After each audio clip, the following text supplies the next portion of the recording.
Hi అండి అందరికీ. ఎలా ఉన్నారు? బాగున్నారా? నేను బాగున్నానండి. మీరు కూడా బాగున్నారు అనుకుంటున్నాను.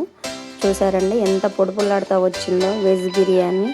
సూపర్ టేస్టీ, పక్కా కొలతలతో చేశానండి. మీరు నా వీడియో చూసి ట్రై చేయండి. ఓకేనా? వీడియోలోకి వచ్చేద్దాం. వెజిటేబుల్స్ మొత్తం కూడా సాల్ట్లో మొత్తం పెట్టేసుకున్నానండి. ఏమైనా పురుగులున్నా పోతే. నెక్స్ట్ వచ్చేసి మనకి ఆలుగడ్డ, beans, carrot, cauliflower, capsicum, tomato, onion, పచ్చిమిర్చి మొత్తం నీట్గా కట్ చేసి పక్కన పెట్టుకున్నానండి. పొయ్యి వెలిగించేసి ప్యాన్ పెట్టేసుకొని ఒక 2 స్పూన్లు నెయ్యి, ఒక 2 స్పూన్లు నూనె వేసుకున్నానండి. నూనె హీట్ అయ్యాక మనం హోల్ గరం మసాలాలు మొత్తం కూడా వేసుకోవాలి. మనకి బిర్యానీకి సంబంధించిన ఆకు కూడా వేసుకోవాలండి. మనకి అవి బాగా టేస్ట్ వచ్చాయి బిర్యానీకి. ఒకసారి అలా ఫ్రై చేసుకొని నెక్స్ట్ వచ్చేసి ఆనియన్స్ వేసుకోవాలి. ఇవి కూడా బ్రౌన్ కలర్ వచ్చే వరకు ఫ్రై చేసుకోవాలండి మొత్తం కూడా. నెక్స్ట్ వచ్చేసి అల్లం వెల్లుల్లి పేస్ట్ వేసుకొని ఇది కూడా ఒక అలా పచ్చివాసన పోయే వరకు ఫ్రై చేసుకోవాలి. మనం కట్ చేసి పెట్టిన మొత్తం కూడా వెజిటేబుల్స్ అన్నీ వేసుకొని ఒకసారి కలిపెట్టేసుకొని ఒక 2 స్పూన్స్ సాల్ట్ వేసుకోవాలండి. ఒక 2 స్పూన్స్ ధనియాల పౌడర్ వేసుకోవాలి. నెక్స్ట్ వచ్చేసి కొత్తిమీర, పుదీనా వేసుకొని ఒకసారి కలిపెట్టేసుకొని మూత పెట్టేసుకొని సిమ్లో పెట్టుకోవాలి. నెక్స్ట్ వచ్చేసి మనకి ఒక 1 అవర్ ముందు నానబెట్టేసుకున్న బఠానీ కొనండి. బఠానీ ఉంటే వేసుకొని, లేకపోతే లేదండి. నేను మామూలు రైసే తీసుకున్నానండి. ఆ గ్లాస్తో 3 గ్లాసులు అంటే కొలతలకి 1 కేజీ రైస్ అండి. నేను 1 కేజీ రైస్తో చేశాను. మొత్తం నీట్గా కడిగేసుకొని పక్కన పెట్టేసుకున్నాను. ఈ లోపల ఇవన్నీ కూడా మగ్గిపోయాయి.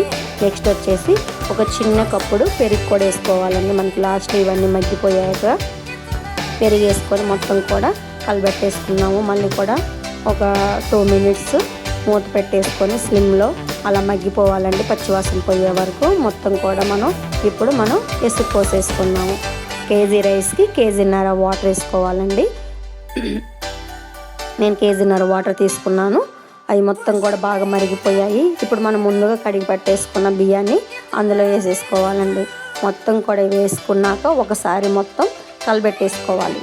కలిపెట్టేసుకున్నాక మనం మూత పెట్టేసుకొని సిమ్లో పెట్టేసుకోవాలండి. అంతే, ఇంకా రెడీ అయిపోతుందండి. మూత తీసి చూసారా ఎంత పొడిపుల్లాడుతూ వచ్చేసిందో రైస్.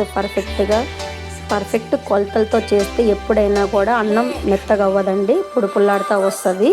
మెజర్మెంట్స్తో చేసుకోవాలి మనం ఎప్పుడు బిర్యానీలు చేసుకున్నా. ఓకేనండి?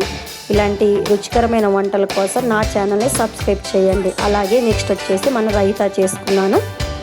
ఒక 1/2 లీటర్ పెరుగు తీసుకున్నానండి. సాల్ట్ వేసి మొత్తం కూడా మెత్తగా మెత్తేసుకున్నాను. 1 స్పూన్ జీలకర్ర వేసుకున్నానండి. ఈ జీలకర్ర ఎందుకంటే మనకి గ్యాస్ పట్టకుండా అరుగుదల అవ్వడానికండి. నెక్స్ట్ వచ్చేసి నేను ఆనియన్, కొత్తిమీర, పచ్చిమిర్చి, పుదీనా ఈ 4 వేసుకున్నానండి రైతాలో. సూపర్ టేస్టీగా వచ్చిందండి రైతా కూడా. పక్కా పర్ఫెక్ట్ కొలతలతో చేశానండి ఈరోజు వెజ్ బిర్యానీ. రైతా సూపర్గా కుదిరాయి కూడా. చూశారు కండి. ఇలాంటి రుచికరమైన వంటల కోసం ఫస్ట్గా మన ఛానల్ని సబ్స్క్రైబ్ చేయండి. మీకు ఎలాంటి డౌట్స్ ఉన్నా నా కామెంట్ సెక్షన్లో కామెంట్ చేయాలండి. మీ ఫ్రెండ్స్ అండ్ ఫ్యామిలీకి షేర్ చేసి, లైక్ చేసి షేర్ చేయండి.